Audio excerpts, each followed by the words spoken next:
Hello everyone, how are you all? I hope you all are very well. Welcome back to my channel, Mind Tales English channel में आपका बहुत बहुत स्वागत है. Students, today we are going to learn sentence. आज हम पढ़ने वाले हैं sentence.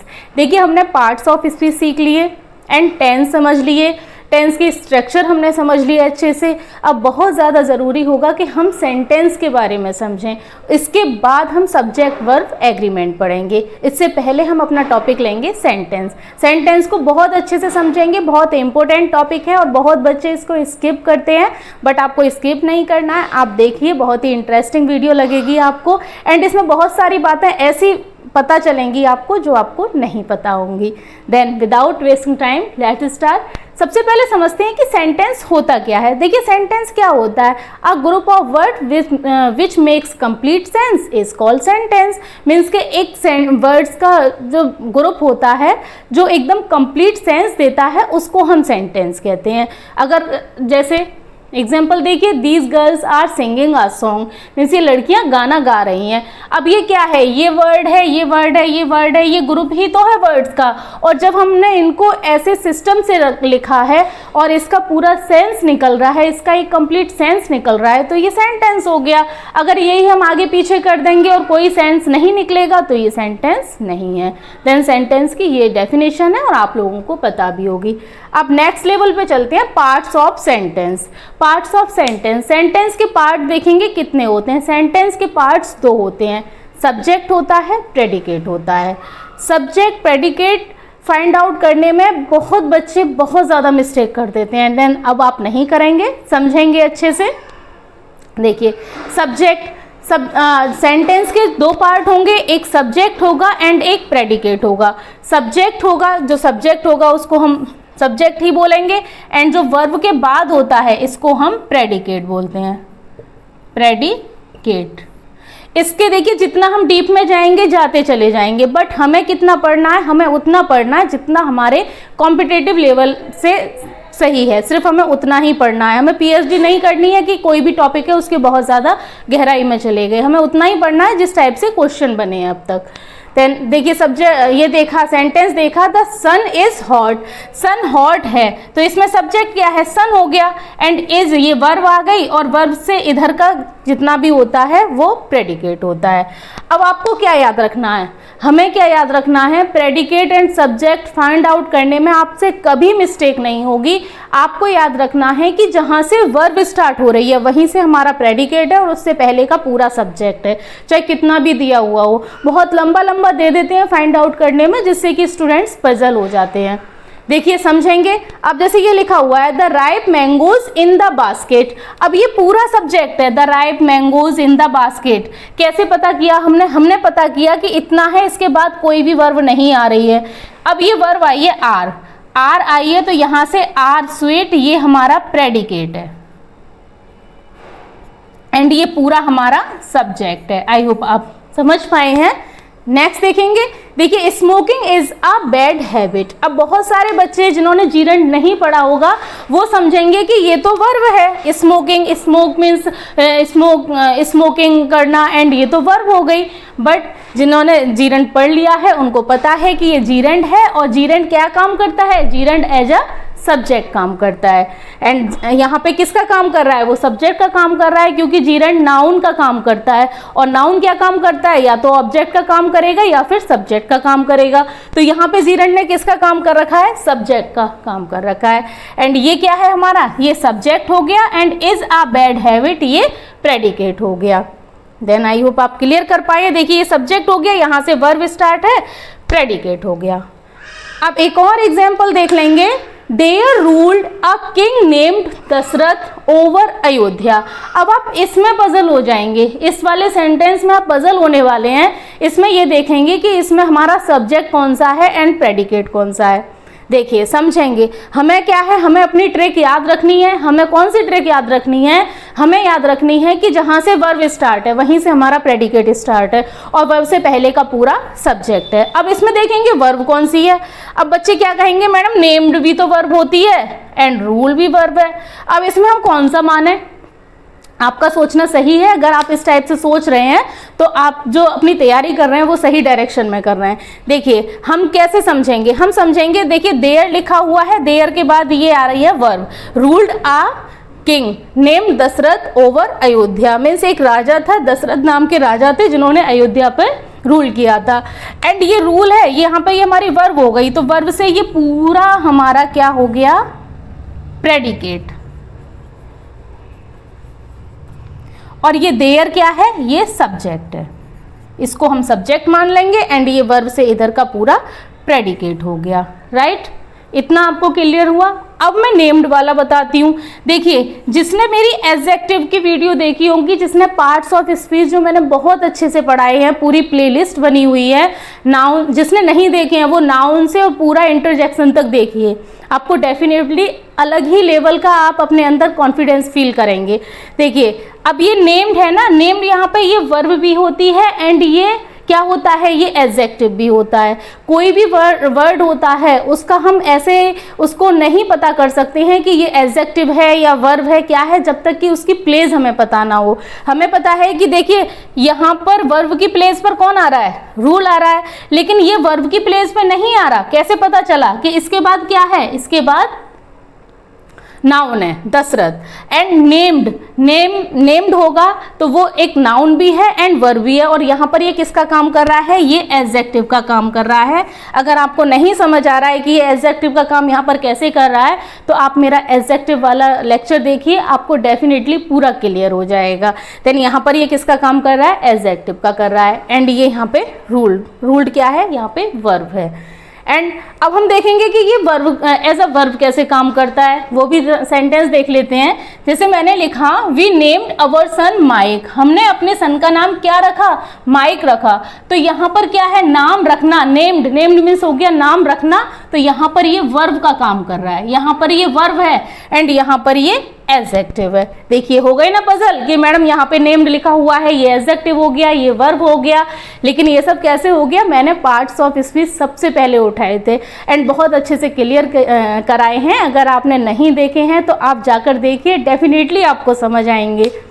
एंड आई होप आप इतना क्लियर कर पाए हैं, आई होप अब हम इतना समझ पाए हैं कि सब्जेक्ट क्या होता है एंड प्रेडिकेट क्या होता है। ये तो मैंने थोड़ा सा आपको पजल करने के लिए इस टाइप का सेंटेंस रखा, जिसमें कि बच्चे ये पजल हो जाते हैं कि हम वर्ब कौन सी माने, ये वाली माने या ये वाली माने।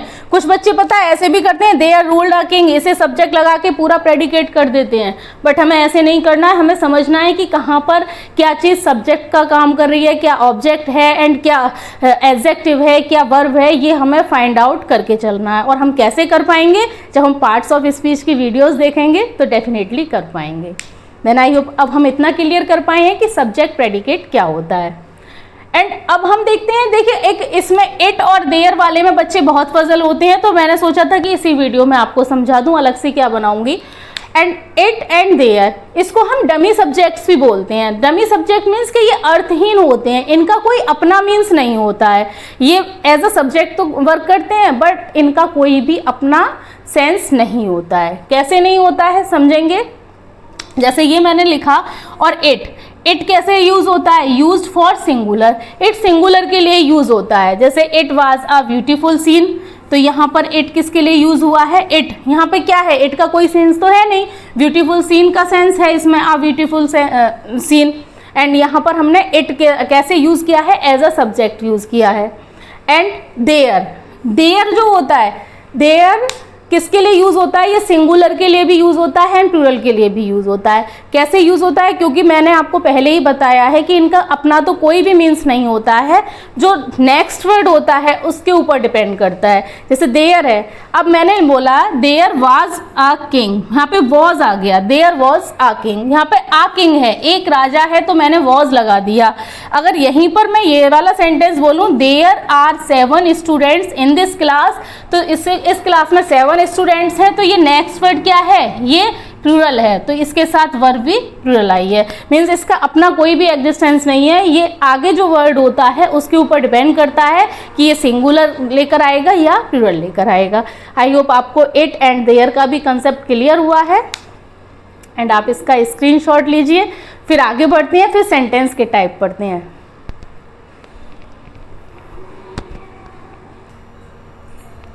नेक्स्ट स्टूडेंट्स, अब समझते हैं काइंड्स ऑफ सेंटेंस। सेंटेंस के काइंड्स कितने होते हैं? बेसिकली सेंटेंस के 5 होते हैं काइंड, समझेंगे। असर्टिव सेंटेंस या फिर डिक्लेरेटिव सेंटेंस, इसको असर्टिव सेंटेंस भी बोलते हैं एंड डिक्लेरेटिव सेंटेंस भी बोलते हैं। And interrogative sentence, imperative sentence, exclamatory sentence and optative sentence, ये 5 काइंड्स होते हैं। अब ध्यान देंगे, मैंने यहाँ पे असर्टिव सेंटेंस बोला है। असर्ट मीन्स ही होता है अपनी बात किसी से कहना, एंड अपनी बात किसी से कहना तो वो नेगेटिव भी हो सकती है एंड अफर्मेटिव भी हो सकती है, मीन्स पॉजिटिव भी हो सकती है एंड नेगेटिव भी हो सकती है। तो ये जो असर्टिव सेंटेंस है, इसमें बहुत सारे बच्चे क्या करते हैं कि अफर्मेटिव सेंटेंस और असर्टिव सेंटेंस को एक ही समझ लेते हैं, बट हमें एक नहीं समझना है क्योंकि ये अलग है। जो असर्टिव सेंटेंस होता है, इसमें affirmative sentence and negative sentence दोनों आते हैं। एंड देखेंगे, देखिए असर्टिव सेंटेंस, इसमें affirmative sentence and negative sentence दोनों आ सकते हैं। क्यों आ सकते हैं? क्योंकि असर्ट मीन्स ही होता है अपनी बात को कहना, मीन्स अब उसमें नॉट भी आ सकता है, मीन्स नेगेटिव भी हो सकता है एंड अफर्मेटिव भी हो सकता है। आई होप आप इतना क्लियर कर पाए हैं। हम पढ़ेंगे, देखिए आज असर्टिव सेंटेंस पढ़ेंगे एंड इंटेरोगेटिव सेंटेंस पढ़ेंगे, imperative, exclamatory, optative next video में पढ़ेंगे। देन आप बने रहिए, आप इस वीडियो में आप समझ पाएंगे एंड बहुत अच्छे से आप क्लियर कर पाएंगे कि इंटेरोगेटिव सेंटेंस एंड ये सब। इंटेरोगेटिव सेंटेंस में ज़्यादा है, इसमें तो बहुत इजी सा है, बट इंटेरोगेटिव सेंटेंस जो है इसमें कॉम्पिटिटिव लेवल में आता भी है इस टाइप के सेंटेंस से। देखते हैं, अब इसके एग्जाम्पल देखेंगे। Hari reads a book, Hari book पढ़ता है and Hari does not reads a book. तो ये कौन सा सेंटेंस है? ये अफर्मेटिव सेंटेंस है। असर्टिव तो है ही, पर ये कौन सा है? Affirmative sentence. And does not आ गया तो ये कौन सा है? नेगेटिव है। एंड दोनों सेंटेंस क्या है? Assertive sentence, right. नेक्स्ट देखेंगे, Ram is present today, Ram is not present today. तो ये दोनों सेंटेंस क्या है? असर्टिव है, एंड ये असर्टिव का अफर्मेटिव सेंटेंस है एंड ये नेगेटिव सेंटेंस है। एंड इजी था, आपको क्लियर हो गया होगा। अब पढ़ेंगे इंटेरोगेटिव सेंटेंस। इंटेरोगेटिव सेंटेंस कौन से होते हैं? To ask question in this sentence. इन सेंटेंस में क्या करते हैं? क्वेश्चन पूछे जाते हैं। तो क्वेश्चन पूछे जाते हैं तो कौन से सेंटेंस हो गए? इंटेरोगेटिव सेंटेंस हो गए। एंड अब ये भी कितने होते हैं? 2 टाइप्स के होते हैं। एक तो होता है डायरेक्ट इंटेरोगेटिव एंड दूसरा होता है इनडायरेक्ट इंटेरोगेटिव। देन स्टूडेंट्स, आप इसका स्क्रीनशॉट लीजिए, फिर आगे बढ़ते हैं कि डायरेक्ट इंटेरोगेटिव कौन से सेंटेंस होते हैं एंड इनडायरेक्ट इंटेरोगेटिव कौन से सेंटेंस होते हैं।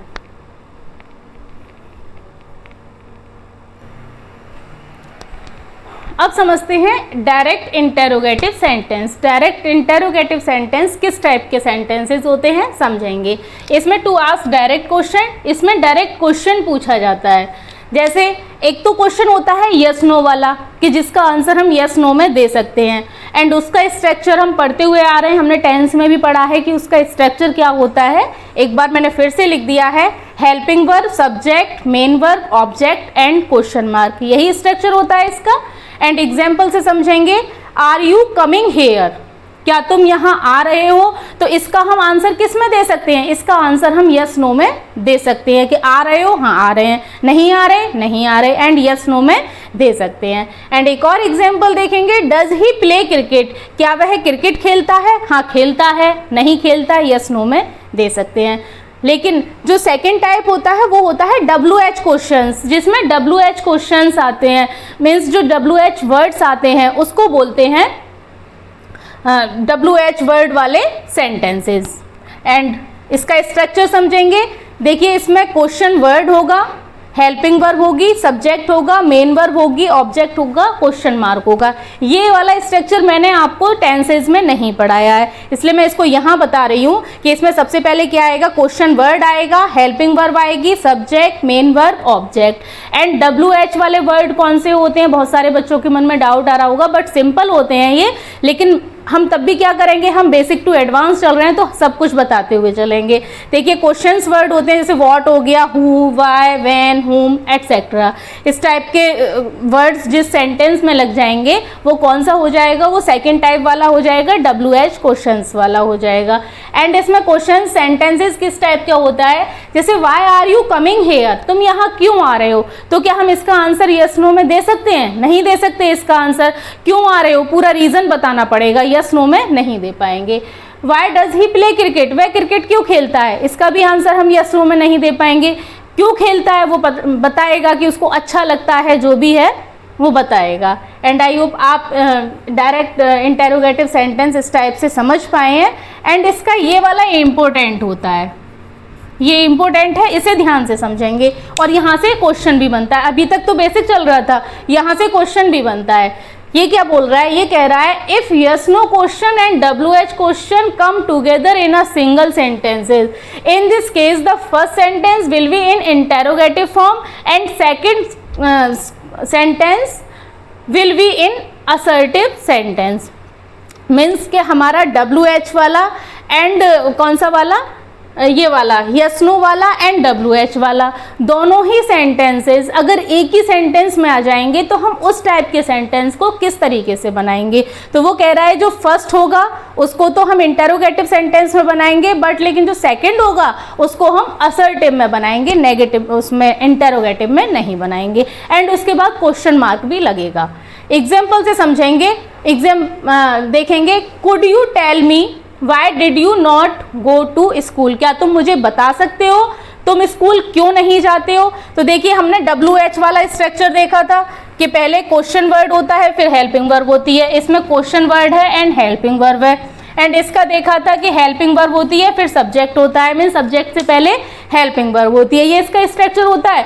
बट ये स्ट्रक्चर क्या कहना चाह रहा है, ये पूरा कंबाइंड हो गया, एक ही सेंटेंस बना दिया। तो हम क्या करेंगे, जो फर्स्ट सेंटेंस होगा उसको हम इसमें बनाएंगे, यस नो वाले में बनाएंगे, एंड जो सेकंड होगा उसको हम असर्टिव कर देंगे। कैसे करेंगे, मीन्स कि ये हमारा गलत है क्योंकि ये इस टाइप से आ रहा है, पहले इस स्ट्रक्चर से आ रहा है, तो ये तो इंटेरोगेटिव बन गया। हम इसका असर्टिव कैसे बनाएंगे, देखिए कुड यू टेल मी, ये तो इतना ही रहने देंगे। अब ये वाई आ गया, वाई हम ऐसे ही रहने देंगे। अब इसमें है ये जो हेल्पिंग वर्ब है, ये किससे पहले लगेगी, ये सब्जेक्ट से पहले नहीं लगेगी, ये किसके बाद जाएगी, सब्जेक्ट के बाद जाएगी। असर्टिव सेंटेंस का आप स्ट्रक्चर याद करिए, क्या होता है, पहले सब्जेक्ट होता है फिर हेल्पिंग वर्ब होती है, वही इसमें है। तो पहले सब्जेक्ट आएगा फिर हेल्पिंग वर्ब आएगी। Did not go to school, अब ये हमारा राइट है। एंड एग्जामिनर इस टाइप से देता है, यहाँ चलाता है। हमें यहाँ पर ध्यान रखना है कि अगर दोनों सेंटेंसेस हैं और एक WH वाला है एंड एक यस नो वाला है, तो यस नो वाले को तो इंटरोगेटिव में ही बनाएंगे, बट जो सेकंड वाला है उसको असर्टिव कर देंगे। देन आई होप आप क्लियर कर पाए हैं। नेक्स्ट देखेंगे, एक और एग्जाम्पल से समझेंगे। Do you know why does he tell a lie, क्या तुम जानते हो why does he tell a lie, कि वह झूठ क्यों बोलता है। एंड अब देखिए यहाँ पे वाई आ रहा है, फिर हेल्पिंग वर्ब आ रही है, फिर सब्जेक्ट आ रहा है। तो सब्जेक्ट से पहले हमें हेल्पिंग वर्ब नहीं चाहिए इस टाइप के सेंटेंसेस में। इट मीन्स कि ये गलत है। हमारा सही कैसे बनेगा, सही बनेगा डू यू नो, ये तो इंटरोगेटिव में हो गया, वाई हम ऐसे ही रहने देंगे, लेकिन सब्जेक्ट को हम क्या करेंगे, पहले सब्जेक्ट को लेके आएंगे उसके बाद हेल्पिंग वर्ब को लेके आएंगे। अब आप डू डज वाला कंसेप्ट समझिए कि डू डज हमारा किस में आता था, प्रेजेंट इंडेफिनिट के नेगेटिव सेंटेंस में आता है एंड इंटेरोगेटिव में आता है। तो ना तो ये नेगेटिव है ना इंटेरोगेटिव है, ये कौन सा है, अफर्मेटिव है। एंड अफर्मेटिव में तो ऐसे ही यस लगती है। तो यहाँ पर हम क्या कर देंगे, ही टेल्स, इस डज को हटा देंगे, he tells a lie and question mark. अब ये हमारा राइट है। आई होप ये आपको समझ आया है, आप इसका स्क्रीनशॉट लीजिए। फिर बढ़ते हैं कि इनडायरेक्ट इंटेरोगेटिव सेंटेंसेस किस टाइप के होते हैं। नेक्स्ट वन देखेंगे, इनडायरेक्ट इंटेरोगेटिव सेंटेंस। ये जो इनडायरेक्ट इंटेरोगेटिव सेंटेंसेस होते हैं ये सिर्फ नाम के होते हैं, होते ये असर्टिव ही सेंटेंस हैं, क्योंकि ना तो इनके बाद फुल क्वेश्चन मार्क लगता है और ना ही इसमें कहीं भी सब्जेक्ट से पहले हेल्पिंग वर्ब लगती है। अब देखेंगे कि ये किस टाइप के होते हैं, इसको पढ़ेंगे पहले। If assertive sentence and interrogative sentence come together in a single sentence, means एक असर्टिव सेंटेंस होगा एंड एक इंटेरोगेटिव सेंटेंस होगा और वो दोनों ही सेंटेंस एक ही सेंटेंस में आएंगे। इन this case neither helping verb comes before subject, ना तो हेल्पिंग वर्ब सब्जेक्ट से पहले लगेगी, nor question mark comes at end of the sentence, और ना ही क्वेश्चन मार्क बाद में लगेगा। समझेंगे एग्जाम्पल से। जैसे एग्जाम्पल है ही सेड टू मी, देखिए he said to me assertive sentence है, कोई भी इसमें हेल्पिंग वर्ब उससे पहले नहीं आ रही है तो इसका मतलब है कि ये असर्टिव सेंटेंस है। एंड ये इंटेरोगेटिव है, where did I live, where did I live. लेकिन इसको हम करेक्ट करने के लिए, एग्जामिनर तो इस टाइप से देगा, बट इसको करेक्ट करने के लिए हमें क्या करना है, ही सेड टू मी इसको ऐसे ही लिख देंगे, वेयर इसको सब्जेक्ट को हम पहले लेंगे एंड ये जो वर्ब दे रखी है इसको बाद में देंगे। एंड यही अभी जो मैंने आपको डज और वो वाला बताया था, डज और डू वाला बताया था, यही कंसेप्ट यहाँ पर है। डिड हम कहाँ यूज़ करते हैं, पास्ट इंडेफिनिट टेंस में हम डिड का यूज़ करते हैं, वो भी किस सेंटेंस में, नेगेटिव एंड इंटेरोगेटिव सेंटेंस में। एंड असर्टिव में सिर्फ हम वर्ब की सेकंड फॉर्म यूज़ करते हैं एफर्मेटिव सेंटेंस में। तो यहाँ पर क्या आएगा, वर्ब की सेकंड फॉर्म आ जाएगी लिव्ड, इसको डिड को हटा देंगे यहाँ से एंड ये अब हमारा राइट है, और ना ही इसके बाद हम क्वेश्चन मार्क लगाएंगे, फुल स्टॉप लगता है। बहुत सारे स्टूडेंट्स मिस्टेक करते हैं, यहाँ क्वेश्चन मार्क लगा देते हैं, बट क्वेश्चन मार्क लगाने से क्वेश्चन गलत हो जाएगा। एंड नेक्स्ट देखेंगे the teacher said to him, देखिए ये असर्टिव है, the teacher said to him, teacher ने उससे पूछा why did he not come to school yesterday, कि कल तुम स्कूल क्यों नहीं आए। क्वेश्चन ही पूछ रहे हैं, बट इसको सही लिखने का तरीका क्या है कि ये दोनों एक ही में है, एक ही सेंटेंस है, तो इसको लिखेंगे the teacher said to him, ये इतना लिख देंगे। वाई लिखेंगे, वाई ऐसे एज इट इज ऐसा का ऐसा ही रहेगा। एंड इसके बाद क्या करेंगे, सबसे पहले हम सब्जेक्ट लेंगे। असर्टिव का क्या होता है, असर्टिव जो सेंटेंस होता है उसका क्या स्ट्रक्चर होता है, सबसे पहले सब्जेक्ट आता है, ये सब्जेक्ट आ गया, उसके बाद हेल्पिंग वर्ब होती है एंड इसमें नॉट लगा हुआ है, फिर मेन वर्ब आ गई to school yesterday and full stop. I hope अब आप क्लियर कर पाए होंगे, आपको इंटेरोगेटिव सेंटेंस समझ आया होगा। स्टूडेंट्स आज हमने क्या पढ़ा, आज हमने पढ़ा सेंटेंस को पढ़ा एंड सेंटेंस के भी कितने पार्ट होते हैं वो पढ़ा, कि सब्जेक्ट होता है, प्रेडिकेट होता है, एंड सेंटेंस के हमने काइंड पढ़े, असर्टिव सेंटेंस हो गया एंड इंटेरोगेटिव सेंटेंस हो गया। आज हमने इसके जो दो प्रकार हैं वो हमने कंप्लीट किए हैं। जो नेक्स्ट वीडियो आएगा उसमें हम बताएंगे imperative sentence, exclamatory sentence and optative sentence. And students ये वीडियो आपको कैसी लगी आप कमेंट करके ज़रूर बताइए। मिलते हैं नेक्स्ट वीडियो में। Thanks for watching this video.